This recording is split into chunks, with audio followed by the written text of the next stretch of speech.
Beneath one of the world's most dangerous straits, China has built something many believed could never exist. An underwater tunnel, longer, deeper, and faster than anything ever attempted.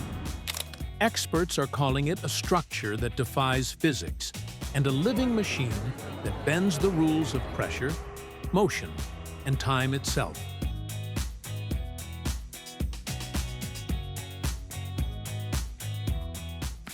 The question is no longer if it's real, but how it's even possible. Engineers are stunned because how China pulled this off would shock you. The dream beneath the waves. Before asking how China managed to build a tunnel that engineers once said could never exist, we first need to understand why they tried at all. A nation does not spend billions of dollars and risk thousands of lives simply for pride. There were real, measurable reasons behind this dream, and they stretched far beyond engineering. For decades, the Yellow River divided one of China's fastest-growing regions. On one side was Jinan, a city filled with technology centers, factories, and research institutions. On the other was the vast agricultural belt that supplied Shandong province with food and raw materials. Between them lay a river known both as a lifeline and a curse. It carried trade and water to millions, yet it also destroyed farms, blocked transport, and drowned entire villages during seasonal floods. Every year, ferries stopped running for days at a time. Cargo ships waited for calmer currents while goods spoiled or failed to reach ports on schedule. For a country that depends on precise logistics, those lost days meant lost billions. Since the early 2000s, the government had been searching for ways to overcome natural barriers that slowed growth. High-speed rail lines began slicing through mountain ranges that had once separated provinces for centuries. Massive tunnels and bridges allowed trains to cross terrain that was previously considered impassable. By the 2010s, China had built the world's largest high-speed rail network, connecting inland cities to the coast and cutting travel times that once took days down to mere hours. At the same time, entire artificial islands were created in open seas to expand trade capacity and national influence. On land, irrigation megaprojects transformed agriculture. In arid provinces like Xinjiang, Gansu, and Inner Mongolia, enormous canal systems and underground water transfer pipelines carried life to once barren soil. The South-North Water Diversion Project redirected billions of cubic meters of water every year to support the North's farmland and growing urban populations.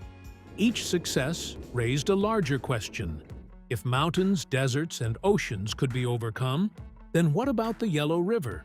If a direct link could be built beneath the river, it would mean uninterrupted movement between factories, research centers, and trade routes year-round.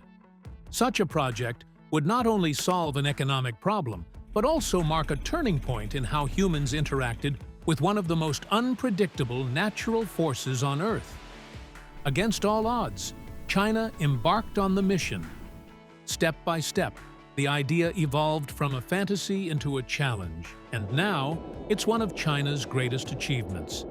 To grasp the scale of this achievement, we must first understand how shocking this tunnel truly is and why it shouldn't even exist in the first place. China's greatest natural obstacle has always been the Yellow River. To most engineers, it represents everything that makes permanent construction impossible. The Yellow River does not behave like other rivers. It carries the largest amount of sediment of any major river in the world, which means it constantly changes its own shape. Its waters are thick with silt and fine clay that settle unevenly across the riverbed. Over time, these layers rise, harden, and then break apart under the pressure of new floods. The result is a shifting landscape under the water's surface, more like quicksand than solid ground. Trying to build a tunnel through that is like trying to dig through liquid stone. The deeper the structure goes, the more violent the environment becomes. Pressure increases by roughly 10 kilopascals for every meter of depth. At 100 meters below the surface, that means more than 700 kilopascals pressing on every square inch of the tunnel wall. For comparison, that is the kind of pressure that crushes submarine hulls and destroys aircraft fuselages. Any small defect, even a microscopic crack, could grow instantly under that force. If the outer wall failed, the water would not leak in gradually. It would tear through the structure like an explosion. Add to this the problem of gas pockets.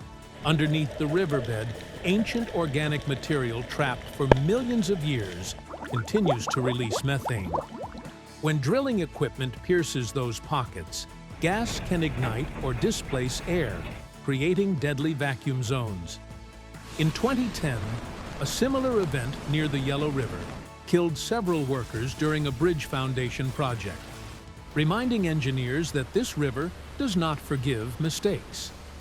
The Yellow River also lies on a fault system that feels the pressure of Asia's moving tectonic plates.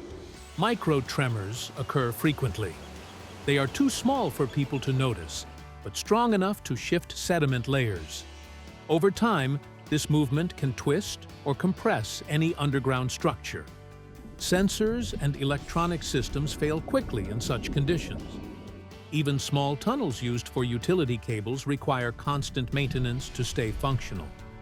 The climate adds another layer of hostility. The region experiences both freezing winters and sweltering summers, causing thermal expansion and contraction of materials.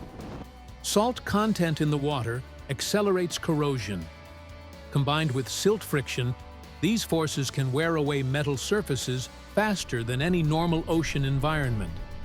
Given all this, scientists around the world considered the idea of a stable tunnel under the Yellow River to be science fiction. Some experts compared it to building a skyscraper out of glass and burying it underwater. And yet, somehow, China did it. The next question is how? What changed in the last 20 years that turned a death sentence for engineers into a working structure? By the mid-2020s, everything began to shift. Advances in deep pressure materials, precision sealing systems, and vacuum-stabilized transport technology allowed engineers to take a second look at what had once been dismissed as suicide. To understand how China managed to create something that seems to defy the limits of pressure, distance, and time, we first need to examine how ordinary underwater tunnels are constructed, and how this one breaks every rule. The science of building beneath water. Traditional underwater tunnels are built using two main methods. The first is the immersed tube method, where pre-built tunnel sections are made on land, then sunk and connected underwater. The second is the bored tunnel method, which uses huge drilling machines to carve a path deep below the seabed. Both methods come with risks, but going under the sea means those risks multiply. The greatest enemy is pressure. The deeper a tunnel goes, the stronger the weight of the water pressing down becomes. Every square meter of the tunnel surface carries several tons of force. If the structure is not strong enough, the pressure can bend steel, crush concrete, or create invisible cracks that grow over time. The deeper the tunnel, the more unforgiving the ocean becomes. Next comes sediment instability. The seabed is not solid ground. It is made of layers of sand, clay, and rock that move slowly over time. When drilling begins, the pressure and vibration can cause parts of the tunnel to shift, bend, or sink unevenly. The biggest danger comes from leaks. Even a small, thin crack can become a doorway for disaster. Once water starts to seep in, pressure increases rapidly. The structure can twist, collapse, or implode within minutes. China learned these lessons through years of experimentation. Step by step, Their engineers pushed the limits of what could be built under lakes, rivers, and shallow seas. The Taihu Lake Tunnel was one of those breakthroughs. Running 10.79 kilometers beneath Lake Taihu, it became the longest underwater highway tunnel in China.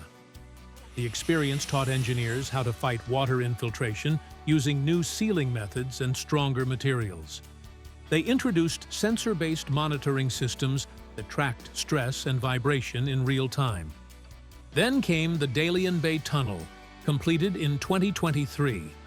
It connected the city of Dalian to its nearby district through 5.1 kilometers of sea. What made it stand out was the material used, an ultra-strong concrete mix that resisted both pressure and salt corrosion. Pressure tests showed that the new composite could endure stress levels 4 times greater than the early materials used in the Channel Tunnel between England and France. It was a sign that Chinese engineers were moving far beyond imitation. They were innovating on their own terms. In both projects, scientists also tested new fiber optic sensors that acted like nerves within the concrete, detecting even the smallest shifts or leaks. These sensors sent data to AI-based systems that could automatically adjust internal pressure or release balance valves to prevent damage. It was not just about building something strong, it was about making it smart enough to survive. One of the biggest discoveries was that strength alone could not win against the sea. Engineers learned that survival underwater was about flexibility. The tunnel needed to move slightly with the ocean instead of resisting it. A completely rigid structure would eventually crack, but one that could bend, absorb, and adapt to the motion of the water would last much longer. This principle became the foundation of China's later designs. The knowledge gained from Taihu and Dalian made Chinese engineers confident enough to build an underwater tunnel in the Yellow River. Engineering the depths. The Strait Challenge.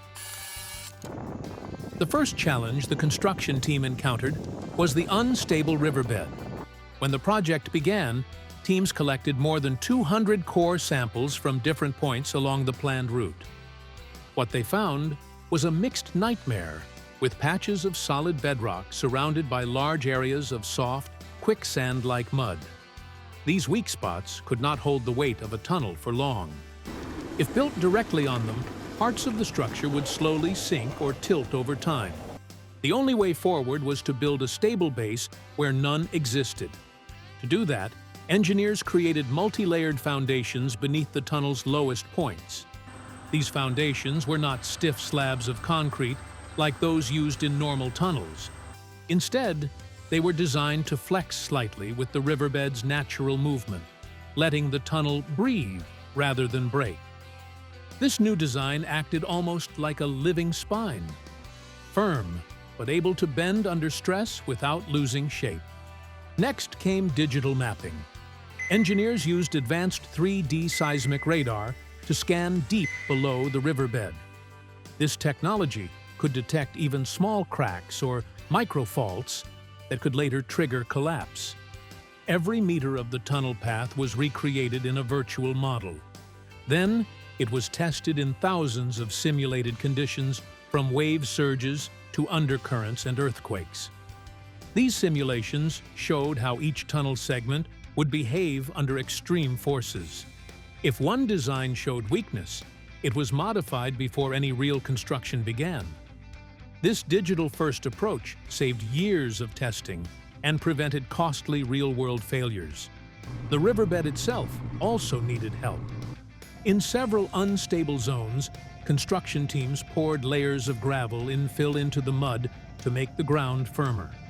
On top of these, they placed riverbed base plates, which are large, flat structures that acted like artificial bedrock. These base plates spread the tunnel's weight evenly, preventing it from pressing too hard on any one point. In simple terms, they built a new floor for the river before building the tunnel on top of it. By addressing the geology instead of focusing only on mechanics, engineers did something remarkable.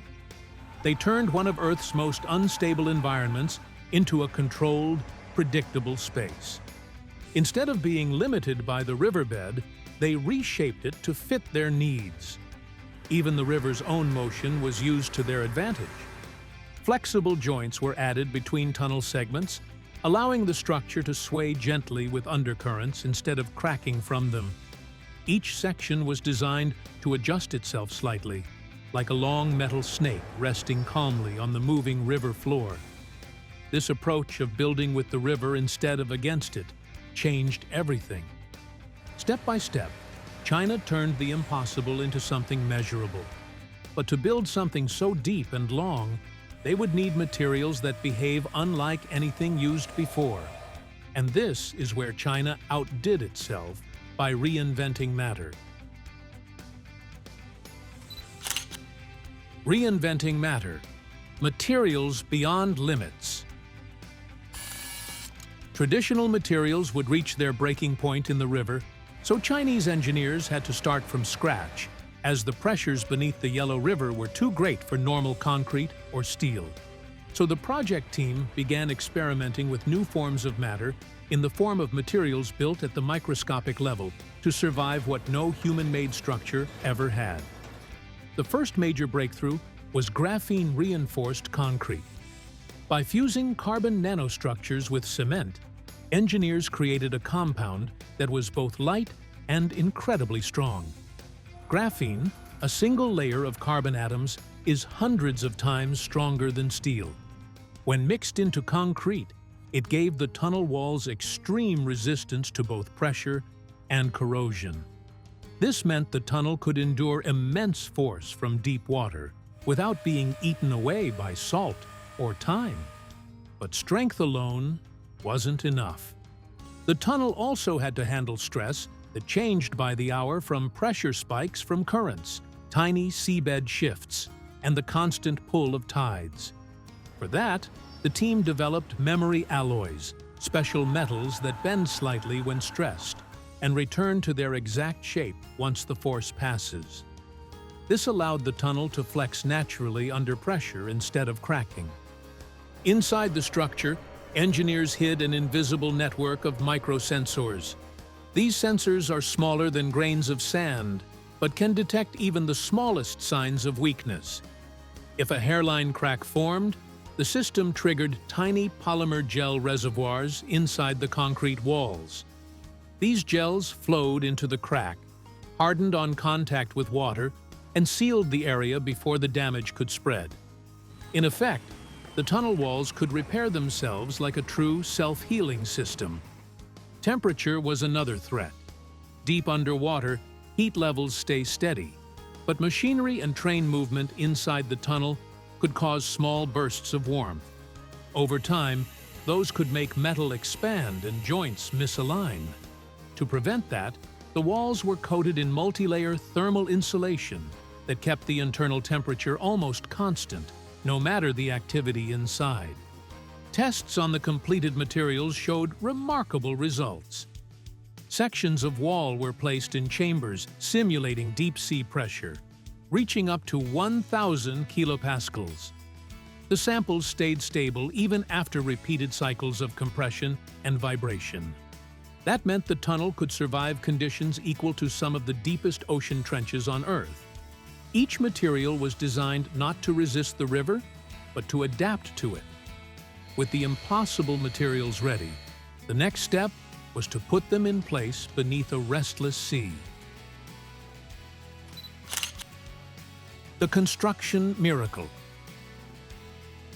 Work began from both sides of the Yellow River, using enormous construction platforms that carried cranes, drilling rigs, and control rooms. These floating bases acted like mobile factories, assembling and lowering each tunnel piece with extreme accuracy. Each segment measured several meters in length and weighed thousands of tons. Instead of building it underwater from scratch, engineers assembled the massive sections on land, tested them above ground, then floated them into position along the river. Once in place, specialized guidance systems aligned the segments with precision measured in centimeters. Underwater, robotic arms performed the most dangerous work.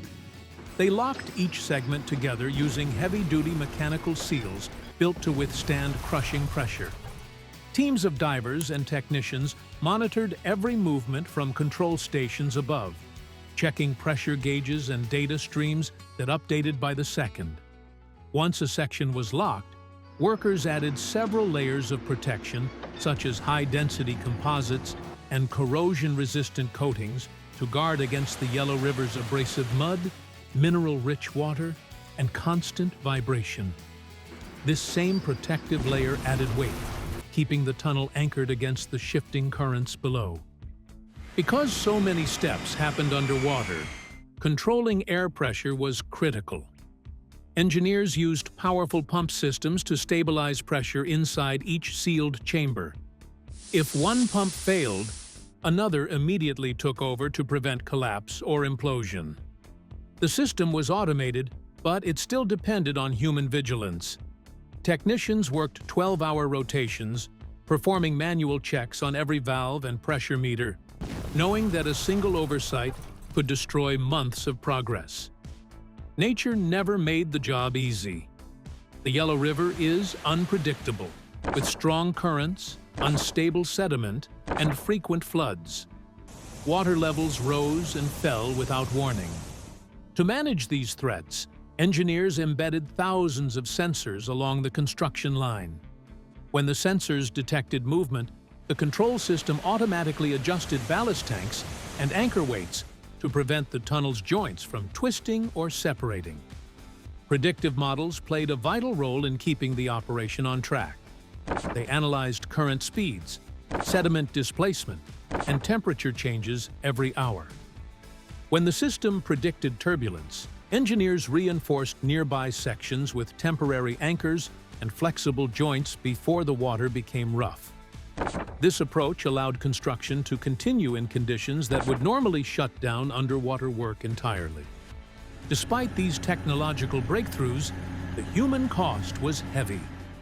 Workers spent long days inside noisy, confined spaces filled with humidity, heat, and machinery vibrations. Pressure changes caused constant ear and joint pain. Sleep was short, and fear was ever present. A misread gauge or mistimed seal could mean instant flooding. Some workers described hearing the muffled roar of the river pressing above them and feeling the floor tremble during each current shift. When storms hit, entire teams stayed on site overnight to secure equipment, unable to leave until conditions stabilized. The 4.76-kilometer tunnel was completed in record time. Traditional underwater projects of even half the length had taken much longer. Yet this success was not just the result of automation. It came from the endurance and focus of thousands of workers who refused to give up under conditions that constantly threatened to erase their progress. When the final joint was sealed, many on the crew were visibly emotional. They had built something that the world said was impossible. Tests that followed shocked international engineers. Even under the Yellow River's immense weight, there was no warping, no bending, and no leaks. Every joint held firm. The tunnel's advanced monitoring systems, combined with human supervision, proved that smart infrastructure could survive even the planet's most hostile environments. The new frontier beneath the waves. The completion of the Jinan Yellow River immediately changed how millions of people in northern China live and work. For the first time, travel between Jinan's industrial south and the expanding northern districts no longer depends on weather or ferry schedules.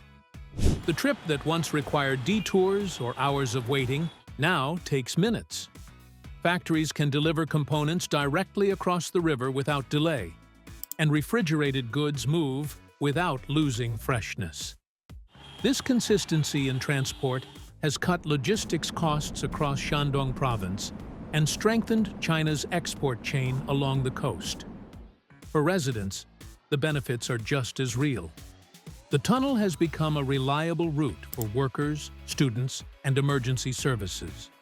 It connects hospitals, schools, and industrial zones on both sides of the river, allowing faster access to care and education.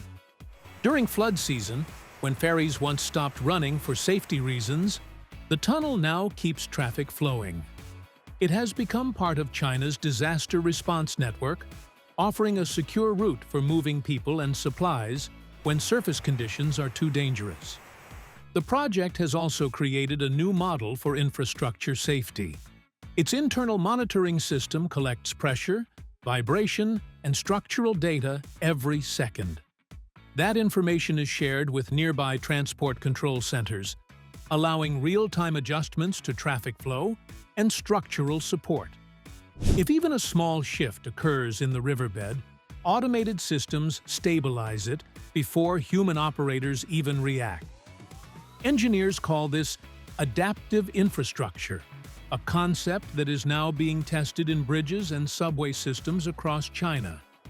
The tunnel's design has already inspired larger ambitions. The same combination of pressure adaptation, artificial intelligence monitoring, and advanced composite materials could one day link coastlines separated by entire oceans.